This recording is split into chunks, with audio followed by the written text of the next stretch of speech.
What was it about working with Kevin Hart to incorporate what stories he wanted to put into this show? His own personal stories.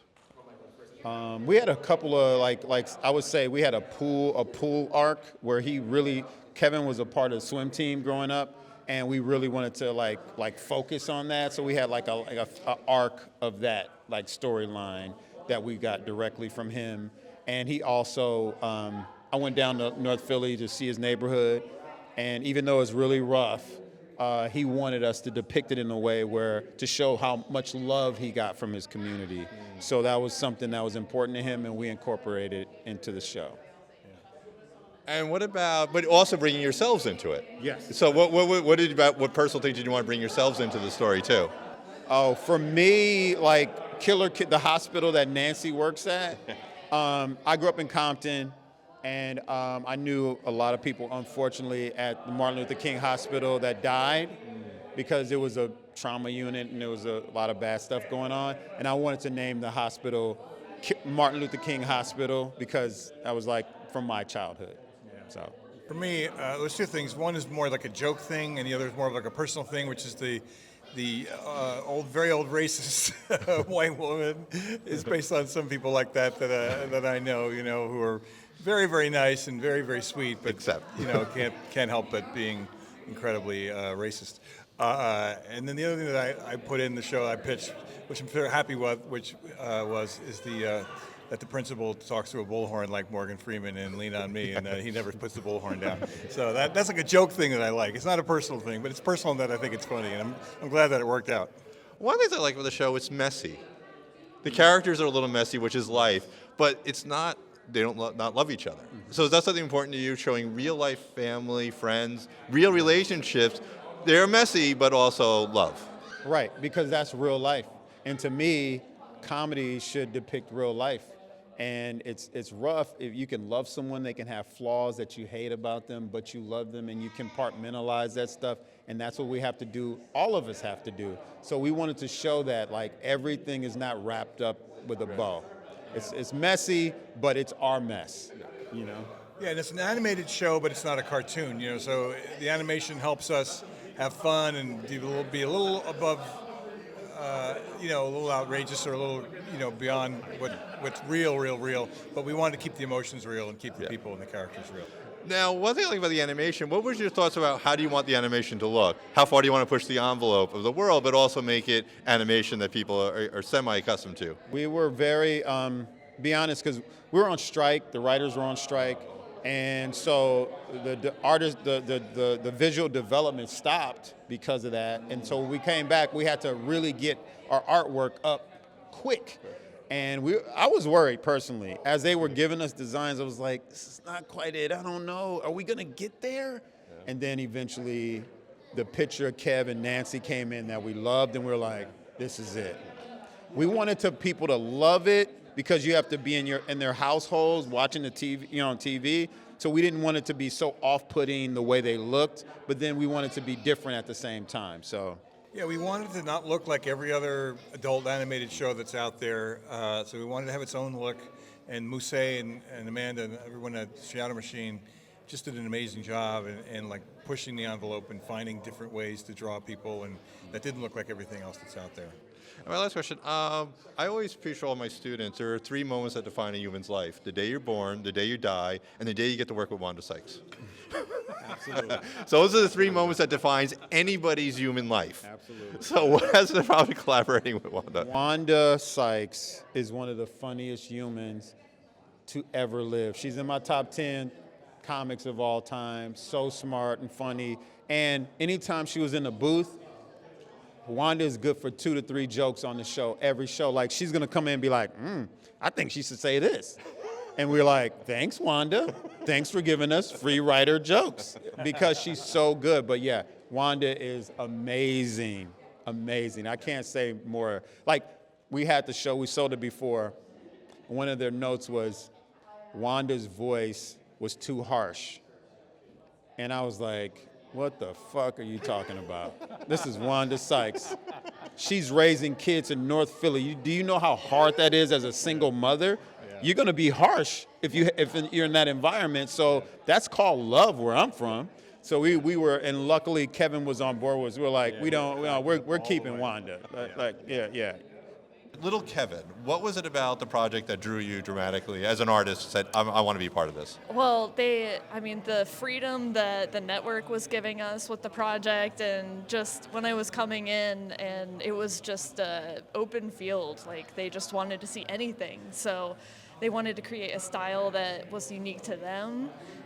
So it was just really exciting to come in and hear that instead of like, we want to do something that kind of looks like Family Guy, or, so we had some more freedom and room to play around, and yeah. It obviously feels genuine and real as Philadelphia. What was the process of kind of research Philadelphia to get the look of the town and stuff? Yeah, so, Musa is from there, so I got a lot from him. He, made a trip out and took a bunch of pictures for us around town, and I spent a lot of time just on Google Street View. Oh. You can just cruise around the neighborhood that way, and you can see all of the different houses, all the different architecture.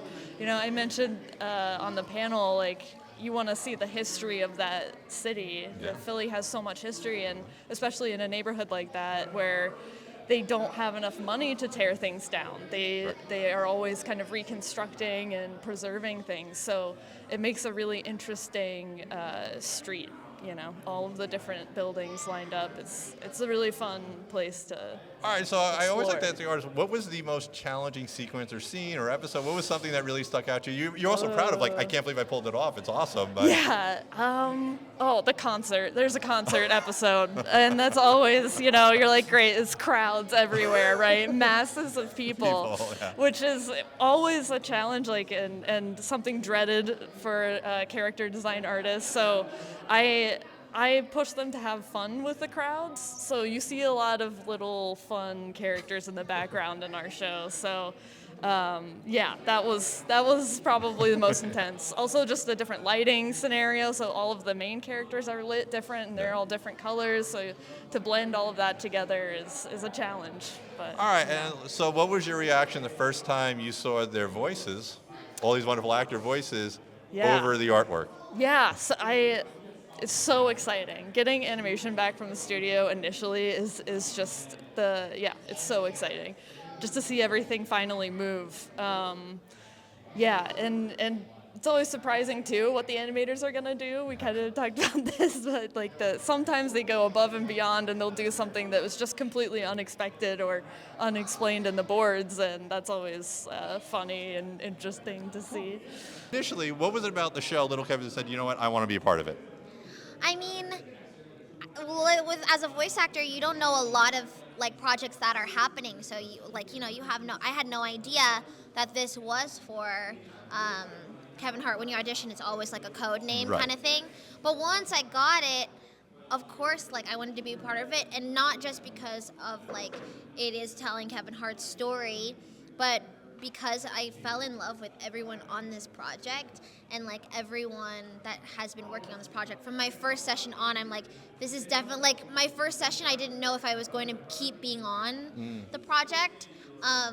And so after my first session, before I was I don't know. And then after I was I want to be on this project because Matt and Mike and Allison and Amanda made me feel, and Musa made me feel so comfortable and seen and heard and created such a safe place in the booth where I really wanted to put my all and really wanted to, be able to be on this project and stay on this project. Now, one of the things I liked about the show, we'll talk comedy in a moment, I think it's such a great drama at its heart. Do you think that helps you with getting the characters? These characters are real, they're dramatic. Yeah. And that foundation then lets you kind of take off with the comedy.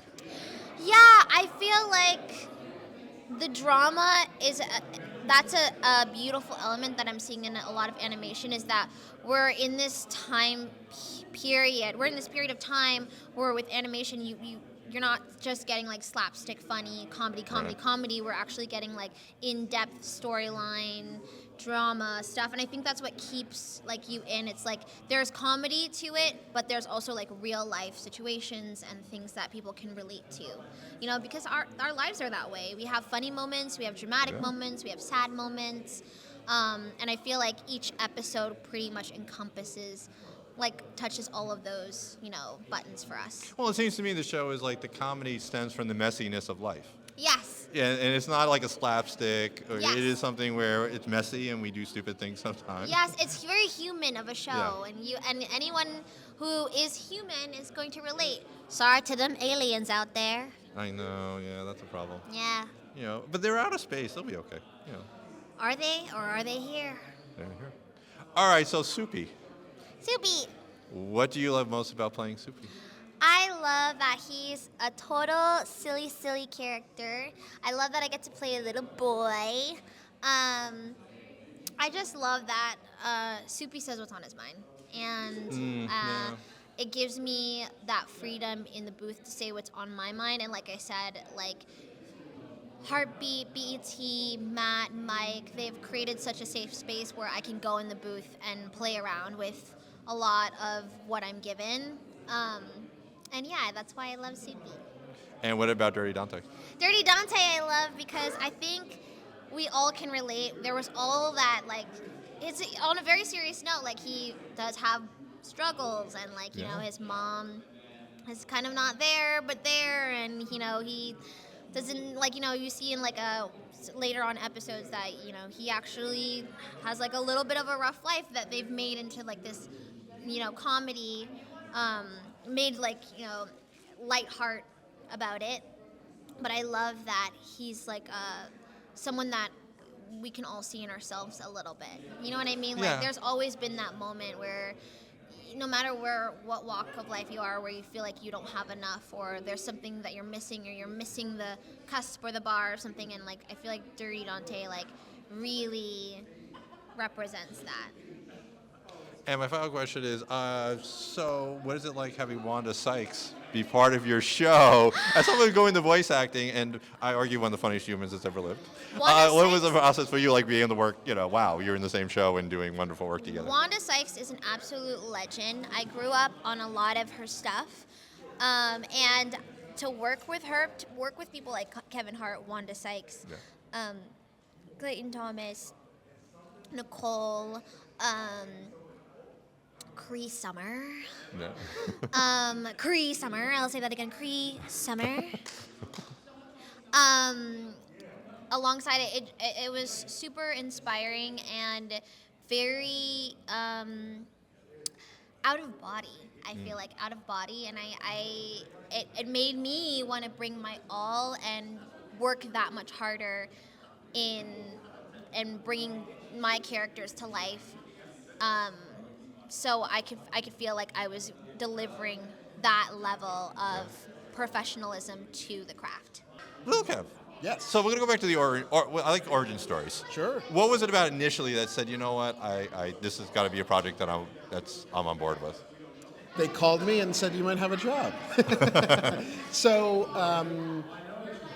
the project had been in development. Mike and Matt had been working on the project and had sold it, had agreed to work with Shadow Animation, which was the animation studio that produced it. And I've worked with Shadow Animation on and off for maybe the past 20 years. And I also happen to be from Philadelphia. So there's a connection there. I started off as an animator at the studio and worked my way up to animation lead and animation director on a couple of projects. And I also happen to have worked with David Ichioka, who was the producer of season 1. I'd worked with him almost 20 years ago as he was the supervising director on a project I was an animator on. And sort of all of those things came together. They were looking for a director who might be the right fit, and I'm from Philadelphia. I'd worked for the studio, I'd worked for the producer, and it all came together. So they asked me, and I said yes. So we'll obviously we'll talk some comedy, but first dramatic. One thing I like about it, it's very real. The people are real, and Yeah. the Philly is real. Is that Yes. something important for you and Kevin Hart? Like, since you're both from Philly, we want to make it a real location, a real Absolutely. city, but real messy people. Like, life is messy. Is that Absolutely. something you want authentic? Absolutely. I mean, life is messy almost anywhere you go, but Philadelphia has a particular kind of messy. And you know, I thought it was important, as did Mike and Matt, that the city be authentic and have a real flavor for the city of Philadelphia. But also, you know, at the heart, you know, there's a lot of absurd comedy in the show, but at the heart of it is heart. You know, there's warmth and there's love, and we wanted to find that balance, and there's a lot of that in Philadelphia. It's a city of brotherly love, but it also has this reputation. So we tried to incorporate that into the show. All right, Mrs. Green. What was it about the character that really drew you initially when you first read the script? And, you know, you got pitched the character. I mean, honestly, I would have voiced a turtle. I mean, I think the idea of voiceover for animation is easily one of the coolest things you could possibly do in the entertainment industry as a performer. It really spoke to me on the level of I could be my most creative self, and there was no vanity involved. It doesn't matter how old I am. It doesn't matter what gender I am. It doesn't matter what I look like. There is nothing about my physical appearance that has any bearing on what I can bring to the character. It is just creativity at its purest. Well, I love your character. She's great heart. Great heart. I would argue a bit messy. Yeah. A bit is that kind of the fun where you get to play even a lot of dramatic stuff? We'll get to the comedy in a moment. Yeah. But she's a really great character dramatically. Was that to kind of help you ground the character a little and also have a little more fun with the comedy? Yeah, for sure. I tend to approach everything I do in comedy as playing something grounded and then letting the comedy kind of come. To me, that's when comedy is at its funniest. When you push things, to me, that's not as funny. Yeah, it really was just kind of like living in the quietness, living in the grounded nature of a human. And, you know, the comedy really comes from the circumstance that character is put in, and then letting the writing and the world that was created for that character to live in, and that kind of create the comedy. Is there any particular comedic moment that you're all proud of all your moments? I'm sure it's like children. You all have children. But was there one like, oh my God, I really love the scene, episode, sequence? There was something we really kind of pulled something off that was amazing. There was a scene where I deliver this line where I can't remember where I think we were like in the kitchen. We were in a house or something, and the police were there, and then it was myself and another character, and the police were there, and the police didn't care about us, and one of my lines was, "That's because we're white." And to me, I enjoyed that the very realness of that moment and the gravity of that statement, where it's like, yeah, we are of no consequence to the police because we are white. And, you know, the privilege of being white, and then also calling out, being able to be in a position of white privilege as that character to call out the racistness of that moment was really fun, both on a level of, you know, societal critique, as well as, you know, the comedic moment of like, oh, well, we are white. We are very white. And going back to the beginning, what was your reaction the first time you saw your animated character and your voice over it? Like the first Oh the my moment, God. like something like I was like, I'm a blonde with a big butt. Okay. I was expecting, like, you know, but the character is like just like a little mouthy Jew girl, which is what I am. So I was just like, oh, I'm just playing a version of myself. And then when they made her blonde with a big butt, I was like, oh, okay, I am a thick blonde lady. So it was really fun. It was fun to see that I get to be, you know, myself in my voice, well, a version of myself in my voice, and then kind of a different physical embodiment of a woman, which is very fun. And that's something interesting because we have a lot of students that watch the audience. Voice acting does a little more freedom then. You can really explore character in a way that you cannot do. Any one of us could do it like live. It's incredible. Like, you really get to bring a character to life in a way that you will never be able to do with on-camera work. Because when they're hiring you to do on-camera work, they are hiring you to embody a look and not just a character.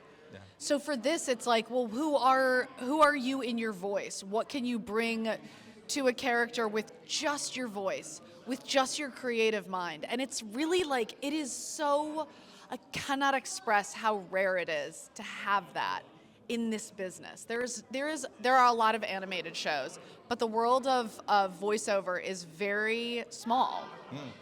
And to kind of break into it, you really have to know someone. It is not, a lot of people are like, I want to get into voiceover. And I'm like, good luck. It is really hard to get into voiceover.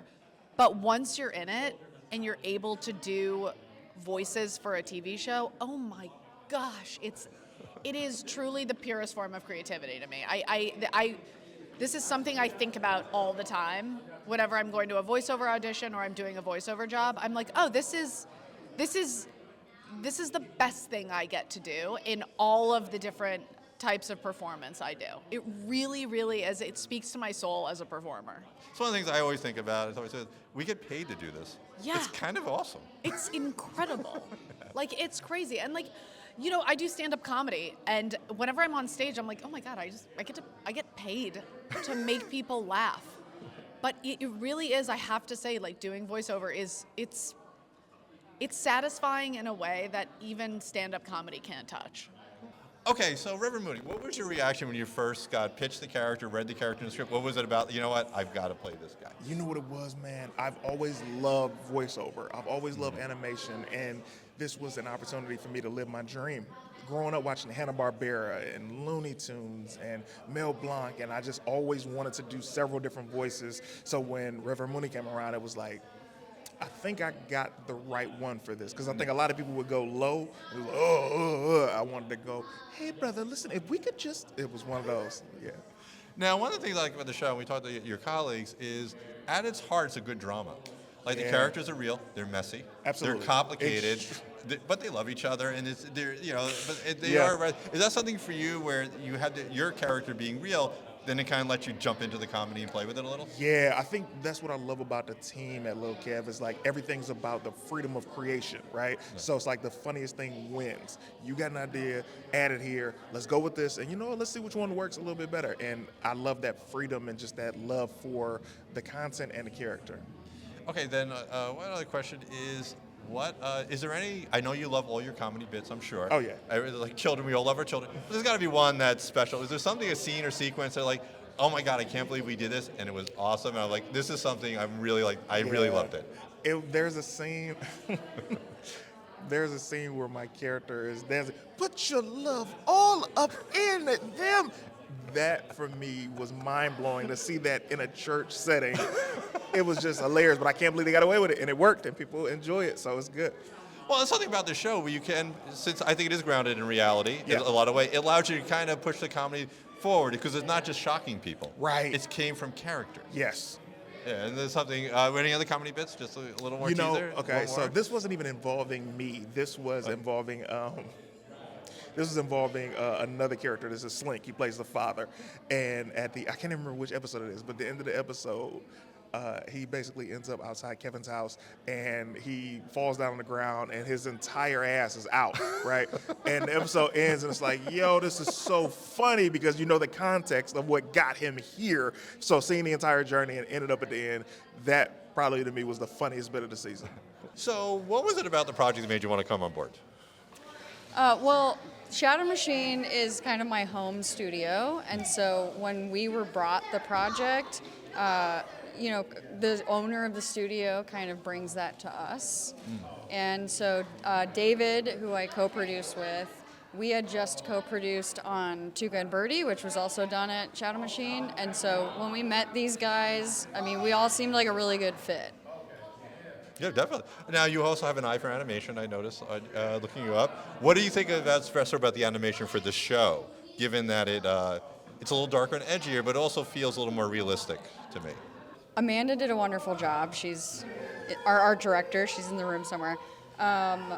We really wanted to do some, most adult animation is very clean, like very clean line, and a lot of stuff starts to look the same.